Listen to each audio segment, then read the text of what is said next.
آج ہمارے لیے بڑی خوشی کی بات ہے کہ ہمارے درمیان ایک ایسے ہمارے دوست موجود ہیں جن کا لنک کے ساتھ بڑا گہرا لنک ہے، اور جو ہمارا ہم ان کو جو ہم کہتے ہیں یہ ہمارا دماغ ہے اور ہماری جان ہے، اور جو ان کا نام ہے میجر افضل محمود صاحب، جن کو ہم لالا جی کے نام سے سب جانتے ہیں، اور ملنگ بھی ہم انہیں کہتے ہیں، ہمارے دوست انہیں ملنگ بھی کہتے ہیں، پتہ نہیں کیوں کہتے ہیں، اور یہ ساری چیزیں ہم آپ ان سے سمجھیں گے اور جانیں گے، اور یہ عجیب و غریب انہوں نے یہ بھی ڈالے ہوئے ہیں، تو یہ عجیب و غریب جو ہے وہ سوچوں کے مالک ہیں، اور وہ سمجھتے ہیں کہ یہ جو ہمارے پاس سوچ جو ہے اسی نے ہمیں کہیں کا نہیں رکھا، اور جیسے ہمیں سوچنا نہیں آتا اور ہم جو سوچ رہے ہیں یہی ہماری تباہی کا باعث ہے۔ تو میں چاہوں گا کہ میجر صاحب جو ہیں وہ ہمیں اس بارے میں بتائیں۔ جی تھینک یو ویری مچ انیس صاحب۔ السلام علیکم ناظرین، میرا نام افضل محمود ہے اور I am ex army, as a major میں ریٹائر ہوا تھا۔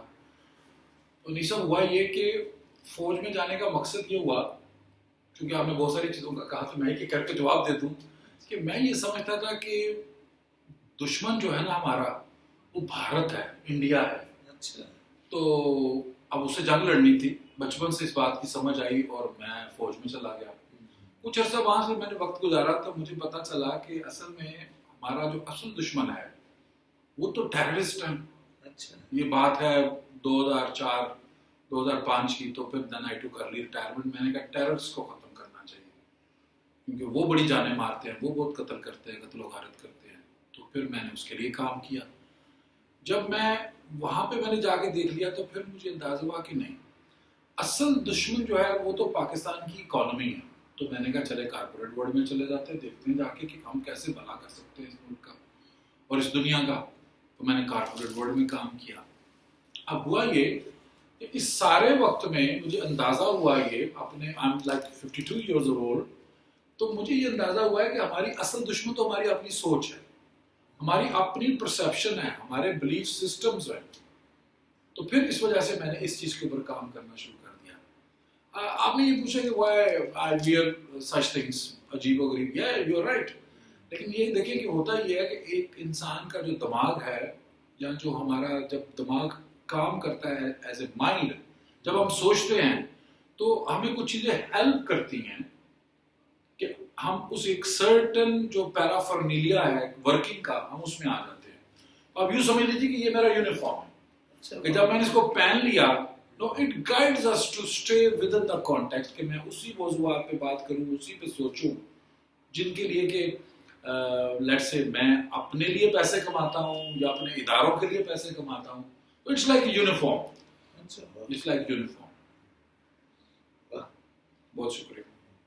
اچھا یہ بتائیں میجر صاحب کہ جو ہماری سوچ ہے اس میں کیا آپ کو خرابی نظر آتی ہے کہ یہ اس طرح سے ہمیں سوچ نے ہی تباہ کیا، تو یہ کیا اس پہ بتائیں؟ دیکھیں جیسا کہ ابھی آپ کو تو اندازہ ہے، you are also part of the same organisation جس کے لیے میں کام کر رہا ہوں، and that is Lahore institute of natural cures for body and mind.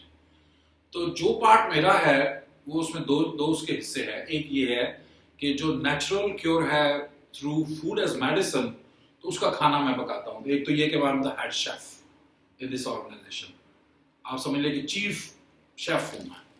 اور دوسرا جو میرا پارٹ ہے وہ ہے کہ اس کے اندر جو کیور آف مائنڈ ہے اس میں ایک پارٹ کہ how to fix the belief systems, کیونکہ میرا یہ ایمان ہے کہ انسان پہلے سوچتا ہے اور پھر وہ بولتا ہے اور پھر اس کا کردار یا اس کے عمل کی بات آتی ہے۔ جب سے انسان کی ہسٹری ہم جانتے ہیں، جب سے علوم ہمارے سامنے آئے، ایجوکیشن ہوئی، تو اصل میں بار بار ذکر ہوا بیہیویئر کا، بار بار ذکر ہوا کریکٹر کا، اور اس پہ کبھی کسی نے کوشش نہیں کی جاننے کی کہ اصل میں جو انسان کا کردار ہے وہ اس کے ایمان کے اوپر بیس کرتا ہے کہ جب وہ جیسا سوچے گا ویسا ہی بولے گا اور ویسا ہی کرے گا۔ تو میں نے اس پہ کام کرنا شروع کر دیا۔ I spent like last 35 years اور میں نے دنیا کے بہت جو بڑے بڑے نام ہیں ان کے ساتھ مل کے کام کیا، اور اس کے علاوہ جو ہے ان کے علوم سے میں فیضیاب ہوا. بٹ بیسس جو ہے میری ساری سکلز کی، اور جس کو کہ میں ایک انسٹیٹیوشن، یہ جو ہمارا انسٹیٹیوشن ہے link, Lahore institute of body and mind cures کا، اس میں وہ پارٹ کور کرنا چاہتا ہوں جو کہ ایک شرنک کا ہے. جو لوگ شرنک کو سمجھتے ہیں ویل اینڈ گڈ، ادروائز جو لوگ شرنک نہیں سمجھتے کہ واٹ از اے شرنک، تو کائنڈلی گوگل سے آپ استفادہ حاصل کریں تو you will come to know کہ پرانے زمانوں میں شرنک کا مطلب ہوتا تھا جو شخص دماغ کو سکیڑتا تھا، شرنک کرتا تھا، تاکہ انسان کی سوچ جو ہے وہ بہتر ہو جائے، اور ایسے خیالات، ایسے تصورات، ایسا گمان، ایسی دانست، ایسی جو ہے تھنکنگ، پرسیپشن جو ہے وہ بہتر ہو جائے، اور تاکہ وہ اپنے لیے اور اپنے دوسروں کے لیے، سوسائٹی کے لیے، معاشرے کے لیے، سماج کے لیے ایک کارآمد انسان بن سکے. تو وہی رول میرا ہے. وی ول کیری آؤٹ سرٹن، یہاں پہ جو ہے ہمارے پاس سیمینارز بھی ہو سکتے ہیں، ہمارے پاس ٹریننگ سیشن بھی ہو سکتے ہیں، اور ہم کورسز کا بھی یہاں پہ انعقاد کریں گے، مے بی ان ہاؤس اور مے بی آن لائن. یہ ڈپینڈ کرتا ہے کہ ہمارے ارد گرد کے جو حالات ہیں وہ کیا ڈکٹیٹ کرتے ہیں کہ کیا ہم ان ہاؤس جو ہے لوگوں کو تربیت دے سکیں کہ ہاؤ ٹو تھنک ایڈیکویٹلی، معقول طریقے سے سوچنا کیسے ہے. So that's my part. اچھا، یہ تو ہم اسی سلسلے میں یہ سارے لوگ اس کو جانتے ہیں کہ یہ سوچ ہے جس سے سارا مسئلہ سنورتا بھی ہے اور بگڑتا بھی ہے، لیکن یہ ذرا بتائیں کہ یہ سارے لوگ ہی ہم ایک غلط سوچ رہے ہیں اور جس سے ہم اپنے آپ کو اور ایک پورے معاشرے کو ہم تباہ کیے بیٹھے ہیں، تو یہ سوچ ہم نے کہاں سے لی، اور یہاں اصل یہ اس کا اوریجن کیا ہے، کہاں سے یہ سارے سوچ ہم نے لی ہے؟ جی دیکھیں انیس صاحب، اصل میں اس کے لیے تو ایک بہت لمبا وقت چاہیے، اور ہمیں اس کی بہت سی ڈیٹیلز چاہیے، بہت سے ماہرین چاہیے جو کہ اپنے شعبے میں ہمیں معلومات جو ہے وہ دے سکیں کہ دماغ جب سوچتا ہے تو ہاؤ اٹ ورکس، اور پھر جو ہے سوچ اس قابل ہوتی ہے کہ اس کے اوپر انسان بول سکے اور پھر اس کے اوپر جو ہے عمل کر سکے. لیکن اس کو صرف ہم نے کیا یہ کہ اس کو یوزفل بنایا جائے، انٹروڈیوس کروایا جائے، ایک انسان کے اندر ایک موٹیویشن کریٹ کی جائے، اس کو ایسی پٹری پہ چڑھایا جائے تاکہ وہ اس کے بعد اس بیسک چیز کو جانتے ہوئے، سمجھتے ہوئے، بیسک سکلز آف تھنکنگ کو جو ہم ڈائریکٹلی سکھائیں گے یہاں پر، ان کو سیکھتے ہوئے پھر وہ اپنے آپ کو مزید اپنا کانفیڈنس ڈیولپ کرے، اپنا علم ڈیولپ کرے اور اپنی مہارت ڈیولپ کرے. اسی لیے جو میں نے پہلے بھی کہہ چکا، تاکہ وہ اپنے لیے کارآمد ہو اور وہ دوسروں کے لیے بھی کارآمد ثابت ہو سکے. اب جو موجودہ نظام ہے سوچنے کے، اس کے بارے میں آپ سے بتاؤں گا.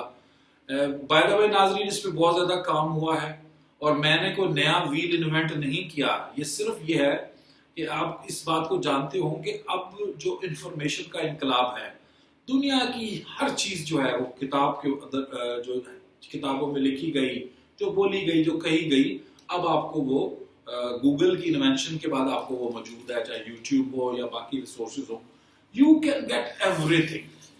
اس کے ساتھ کیا ہوتا ہے، اس انقلاب کی وجہ سے کیا ہوتا ہے نہیں صاحب، کہ اب ہمیں انفارمیشن کے لیے باقاعدہ اداروں میں جانے کی ضرورت نہیں ہے.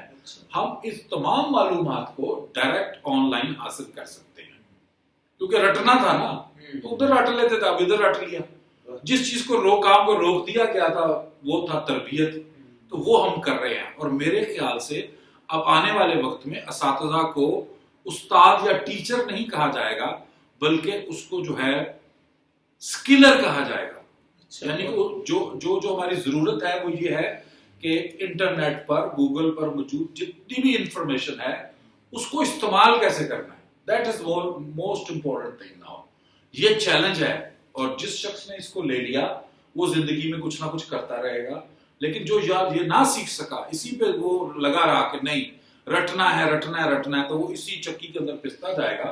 اور جو موجودہ حالات ہمیں بتا رہے ہیں کہ ظاہر ہے 3 طرح کی سچویشن آنے والی ہیں، کہ ایک تو وہ لوگ ہوں گے جو کسی کام کے نہیں ہوں گے، کچھ وہ لوگ ہوں گے جو کہ نئے جو نظام ہے دنیا کا کووڈ اور کرونا کی وجہ سے اس کے امپلیمنٹرز ہوں گے، اور کچھ وہ لوگ ہوں گے جو کہ ایکچولی اس کی وہ جو ہائرارکی ہے اس سے بلانگ کریں گے وہ لوگ. جیسے آپ سن رہے ہیں کہ maybe it is those big names and they are very rich and maybe average شاید $100 بلین اگر کسی کے پاس ہے تو شاید وہ ان کی لو رینکس میں بھی آ سکے. تو اتنا بڑا پیسہ چاہیے. اب ہم تو وہ بننے سے رہے. امپلیمنٹر ہونے کے لیے پھر یہ ہے کہ اور بہت ساری چیزیں چاہیے تاکہ آپ اس پالیسنگ اور جو کہ جس طریقے سے اس کو امپلیمنٹ کیا جانا ہے نئے سسٹم کو, اس کو جو ہے ہم اس میں حصہ ڈال سکے. وہ بہت مشکل کام ہے. ہمارا زیادہ تر جو ہے حصہ آنے ان لوگوں میں جو کہ ناکارہ ہو جائیں گے because of the new systems. وہ جیسا کہ آپ نے دیکھا تھا کہ لاک ڈاؤن ہو گیا تو موسٹ آف اس جو تھے وہ ناکارہ ہو گئے. اب ناکارہ ہونے کے ساتھ وہ لوگ سروائیو کریں گے عزت اور احترام کے ساتھ معاشرے کے اندر اپنے لیے اور دوسروں کے لیے, جو کہ نمبر 1 یہ سکل سیکھیں گے کہ سوچنا کیسے ہے. پھر وہ یہ سیکھیں گے, وہ سکل سیکھیں گے کہ جو انفارمیشن اویلیبل ہے اس کو استعمال کیسے کرنا ہے. اور پھر وہ لوگ سروائیو کریں گے عزت اور احترام کے ساتھ جو یہ سیکھیں گے کہ جو سوچنے کی سکلز ہیں, جو اس کی بروکری ہے, کیونکہ اب انفارمیشن کی دلالی ہونے جا رہی ہے. انفارمیشن کتابوں سے یا استادوں سے کسی نے نہیں سیکھنا. تو بہت ساری چیزیں جو اس طرح کی, وہ لوگ جو کہ انفارمیشن بروکری میں آئیں گے. تو یہ 3 کیٹیگریز ہیں جس میں اگر ہم اپنے آپ کو شامل کر لیں تو میں یہ سمجھتا ہوں کہ ہم بہتر سوچ سکتے ہیں, ہم بہتر بول سکتے ہیں اور ہمارا کردار بھی بہتر ہو سکتا ہے. وقت کی ضرورت کے اندر. اب لاسٹ پارٹ جو تھا, انیسا مجھے اجازت دیجیے کہ یہ نظام ہمارے تک آئے کیسے. دیکھیں ہماری قریباً 7,000 سال کی پرانی ہسٹری ہے جہاں سے ہمیں علوم کی ہسٹری کا پتہ چلتا ہے. تو وہ جو پرانی جتنے بھی سماج تھے, جتنی بھی سیولائزیشنز تھی, ان کے علوم جو ہے تھوڑی تھوڑی انفارمیشن ملتی ہے, لیکن یونانیوں کی تعلیم تربیت جو تھی وہ ہمارے پاس زیادہ تر وہ ہمارے پاس موجود ہے. اور جب عربیوں نے اسپین پر حملہ کیا اور اس پر قابض ہو گئے تو انہوں نے پھر اس کی ایک قسم کی یونانیت کی یا یونان کی تعلیمات جو تھی, جو متس تھی, گریک مائتھولوجی کو انہوں نے وہاں پہ اس کا نشاط ثانیہ ہوئی, رینیساں ہوا. اور جب ان کو عربی جو تھے اسپین میں, ان کو عربیوں کو مار پڑی اور اس کے اوپر جو تھا رومن کیتھولک جو تھا, وہ جو رومنس امپائر تھے, انہوں نے جب ان کے اوپر قبضہ کر لیا تو وہی لوگ جو کہ ماہر تھے یونانیت کے, ان کو ہائر کر لیا گیا یا ان کو غلام بنا لیا گیا. تو وہیں سے یہ انفارمیشن پھر رومنوں کے پاس آئی. اور جب رومنوں کے پاس آئی تو وہاں پہ جو تعلیم و تربیت تھی وہ رومن کیتھولک چرچ کے پاس تھی. بڑی بڑی یونیورسٹیاں اور ادارے جو تھے وہ رومن کیتھولک چرچ پر. اور آج تک وہی تمام کی تمام جو علوم ہیں اور انفارمیشن ہے ہمارے پاس وہی ہے, ہمارے پاس سکلز وہی ہیں جو کہ قریباً 3.5-4 ہزار سال پہلے یونانیوں نے بنائے تھے, مرتب کیے تھے. ہم آج بھی ویسے ہی سوچتے ہیں اور آج ہم ویسے ہی بولتے ہیں اور آج ہم ویسے ہی وہی کردار ہے. کوئی خاص فرق نہیں پڑا. ہاں سائنس اور ٹیکنالوجی میں بہت فرق پڑا کیونکہ یونانی جو علوم ہیں اس کے اندر یہ کیپیسٹی ہے کہ یہ سائنس اور ٹیکنالوجی کا جو ترقی ہے اس میں اس کا سہارا بنتے ہیں. لیکن جو انسانی افیئرز ہے, جو ہیومن افیئرز ہے, جو انسانی معاملات ہیں, اس میں یہ تمام علوم کوئی کنٹریبیوشن نہیں کر سکے. اس وجہ سے آج انسان کی حالت جو ہے 4.5, 5, 6, 7 ہزار سال سے بھی بدتر ہے. تو ہم کہہ سکتے ہیں کہ ہمارے پاس بڑے بڑے جو سسٹمز تھے تو وہ ہمیں کہاں سے ملے, وہ ہمیں ملے فرعونوں سے. تو اس کو فرعونیت کہا جا سکتا ہے سوچنے کے انداز کو. پھر اس کے بعد یونان سے ملے تو ہم اس کو گریکیت یا یونانیوں کا طریقہ کار سوچنے کا کہہ سکتے ہیں. پھر اس کے بعد جب اس کے اندر مکس ہوا اسلام عربک جو ہے اس کے اندر اسپین پہ قابض ہوئے تو ہم اس کو ہسپانیت کہہ سکتے ہیں کیونکہ وہ بھی ایک سوچنے کا انداز ہے. اور آخر پر جو چیز رہ جاتی ہے جو آج تک امپلیمنٹڈ ہے اور موجود ہے وہ رہ جاتی ہے رومنیت. تو یہ ہیں, میں نے نام دیے ہوئے ہیں مختلف قسم کے. لیکن ناظرین اور انیسا, اس وقت ضرورت ہے سوچیت کی. ایک میرا موڈیول ہے, ایک میرا طریقہ کار ہے جس کو کہ میں ڈائریکٹ سکل کے اوپر اپنے لوگوں کو سکھاتا ہوں اور ناظرین کو بھی سکھائیں گے. تو اس کے جو بہرحال اس کے پیڈ کانٹینٹس ہیں اس پہ تفصیل میں تو نہیں میں جاتا, میں آپ کو اس سے واقف کرا دیتا ہوں کہ سوچیت کیا ہوتی ہے. اس وقت ضرورت فرعونیت کی نہیں ہے, اس وقت ضرورت جو ہے یونانیت کی نہیں ہے, اس وقت ضرورت جو ہسپانیت کی نہیں ہے, اور اس وقت ضرورت رومنیت کی نہیں ہے. اس وقت ضرورت ہے سوچیت کی. اور سوچیت کا مطلب یہ ہے کہ جب آپ کو زندگی اکر ہو، جیسے ہی زندگی کے معاملات آپ کے سامنے آئیں تو فوراً 3 چیزیں آپ نے کرنی ہیں ناظرین. ایک آپ نے یہ کرنا ہے کہ اس کے اندر جتنے بھی سٹیک ہولڈر ہیں، جتنے بھی لوگ موجود ہیں، ان کے خیالات اور افکار کیا ہیں. دوسری بات آپ نے یہ اس کو کنسیڈر کرنی ہے کہ ان تمام جو سٹیک ہولڈرز ہیں ان کا فائدہ کس بات کے اندر ہے، اور پھر اس کے بعد آپ نے ان سب کے فائدوں کو بیس کرتے ہوئے آپ نے اپنی پرائورٹیز کو سیٹ کرنا ہے. اور جب یہ پرائورٹیز سیٹ ہو جائیں تو ان پرائورٹیز کے اوپر بیس کر کے آپ نے ایک پلان بنانا ہے.